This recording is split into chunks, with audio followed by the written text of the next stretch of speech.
Standard form of a line. At the end of this lesson, you should be able to answer the question, how do I write an equation in standard form? In order to answer this, you have to understand what standard form looks like. ax plus by equals c, where a, b, and c are integers, meaning no fractions or decimals, and a and b cannot both equal 0. So here's an example of an equation in standard form, something like 2x plus y equals negative 3. Not in standard form would be this, 1/2 x minus y equals 2, because in this case we have a fraction and that's not okay. This one, hopefully you recognize as slope-intercept form, so that's not in standard. I could have something like negative 2x plus 8y equals 63. That is standard form. So, in example 1 in your notes, it says write two equations in standard form that are equivalent to 2x minus 6y equals 4. So really all you need to do here is apply the multiplication property of equality, which says multiply both sides by any non-zero value, such as 7. So what's equivalent to this would be 14x minus 42y equals 28. I could multiply this by something else, like a negative value, such as negative 2. That would give me negative 4x plus 12y equals negative 8. So those are two equations that are equivalent to the one you see. Example 2 is asking you to change each equation from its original form to standard form. So example A, hopefully you recognize as slope-intercept form. To convert this, I need to get the x over to the left. So I subtract 4x from each side, which results in negative 4x plus y, because that y is positive, is equal to 2. It's now in standard form. Letter B, there's several ways to approach this one. I'm going to begin again by adding 2/3 x to each side, which results in 2/3 x, again it's plus y because that y is positive, equals negative 3. Now this is almost standard form, but the issue is I don't have all integers. 2/3 needs to be changed to an integer.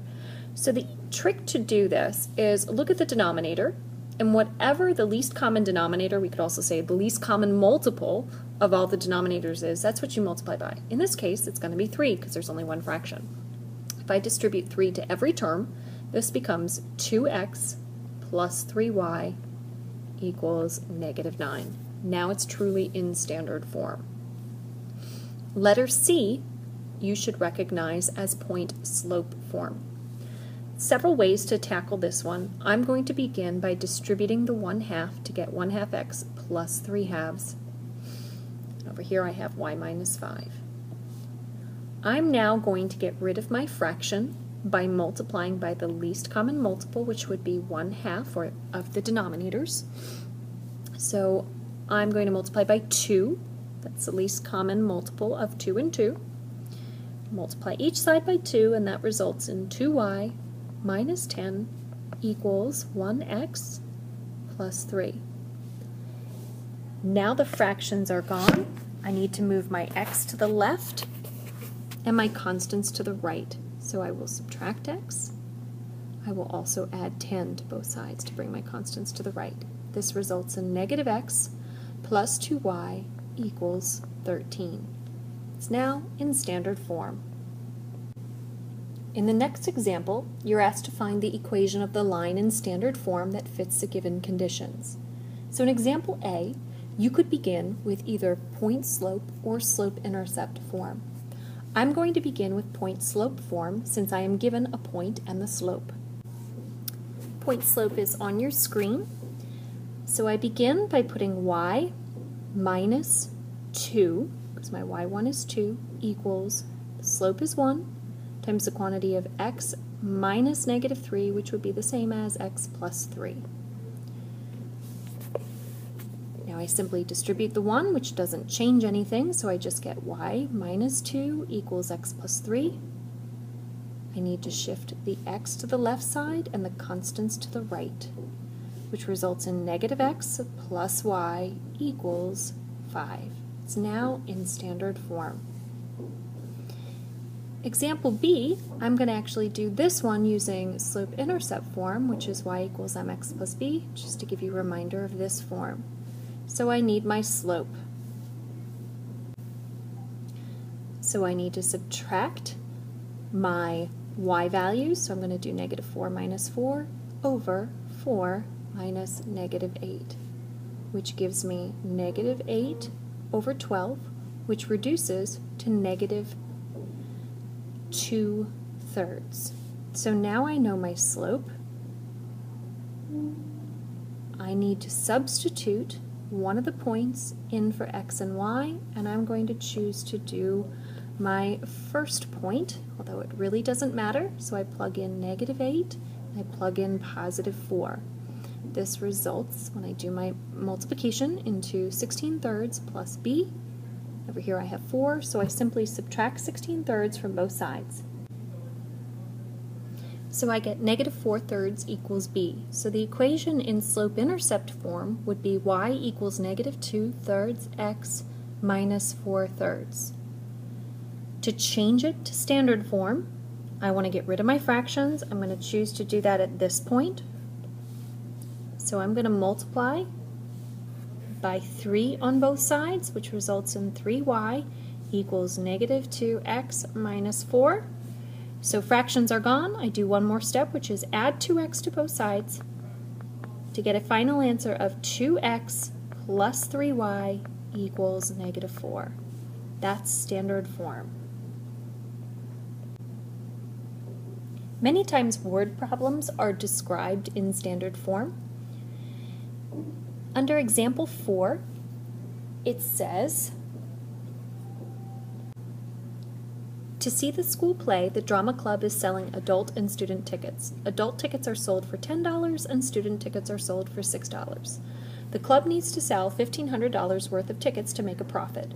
Write an equation to show the possible combinations of adult and student tickets that could be sold.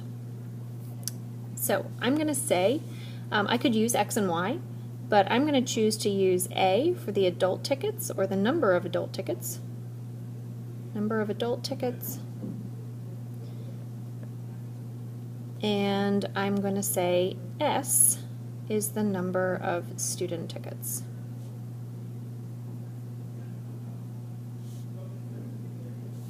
All right, based on this, adult tickets are sold for $10, so if I took the cost times the quantity, so 10A plus 6S equals a grand total of $1,500. There's an equation in standard form. Letter B, your class is taking a trip to the public library. You can travel in small and large vans. A small van holds 8 people and a large van holds 12 people. If there are 144 people in your class, write an equation in standard form that shows the possible combinations that your class could fill the vans, I should say. So if I let S be the small and L be the large vans, again, I would take the quantity. 8 people can fit in a small van, so if I do 8S plus 12 people in a large van, so 12L, equals a total of 144 people that need to fit in the vans. Finally, example C says, as a student council treasurer, you prepared the budget for your class rafting trip. Each large raft costs $100 to rent, so I'm going to express that as 100 times L, letting L be the number of large rafts, plus the cost, 40, times the number of small, equals 1,600. Now if we were talking in inequalities, it would be less than or equal to 1,600, but I'm going to start there. I'm then asked to graph the equation. So there's kind of 2 ways to do this. We could change it to slope-intercept form and graph our slope, or what I usually do is if it's in standard form, I find my intercepts. So I'm going to start by finding my, in this case it's going to be my L intercept, and to do that I let the opposite letter be 0. So I'd have 100L equals, if I let the opposite letter be 0, the 40s would disappear, equals 1600. So I divide both sides by 100, and I get L equals 16. So that's where it will cross the L axis. To find the, in this case it would be the S intercept, I let the opposite letter be 0, so I'd have 40S equals 1600. Divide each side by 40 to get an answer of S equals 40. So when I graph this, I'm going to label my axis as L and S, so I'm going to call this one my L and this one my S axis. Scribble out this Y, and I have to figure out how to number my coordinate plane. So to fit on the coordinate plane, I chose to number my L axis by 2's, 2, 4, 6, 8, 10, and the S axis I had to go all the way up to I had to go up to 40, so I counted by 5's. And if I were using slope-intercept form, I would want to do the best I could to always number equally, but since I'm doing intercepts, I'm going to put a point here on 40 for my S-intercept, and my L-intercept 16 would be right here, counting by 2's. And then I connect that with a line.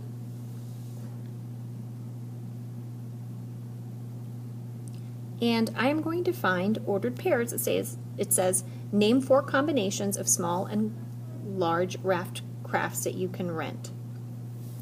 So if I say something small, this would be small, and a certain amount of large. So one possible combination would be 0, 40. Well, that's 0 large, kind of wrote this backwards, and 40 small. This ordered pair, 0, 40. Over here, 16, 0, well that's 16 large and 0 small, and then I need 2 other points that fall on that line. Looks to me like there's a point right here, even though I missed, my graph's a little bit shifted. This would be 2, 4, 6, 8, 25. So that's 25 small, and that was 8 large based on how I wrote it. Now, if you are unsure if this works, and this is a good example because my line is a little bit shifted here on my screen, what I would do is plug in. If I did 100 times my large, which was 8, plus 40 times 25, that is supposed to equal 1600. And when I plug that in, I see that it equals 1800, and so I look at my graph and I'm like, well, what did I just do wrong? And if you notice, maybe you noticed right away, is that that is not 8, that's 6. So I made a mistake. So this should be 6 large, 25 small, and 6 large. So if I change this to a 6 and now I plug it in, I'll see that I do get 1600. So find one other ordered pair that falls on your line and verify by plugging it into the equation to make sure that it fits. Great.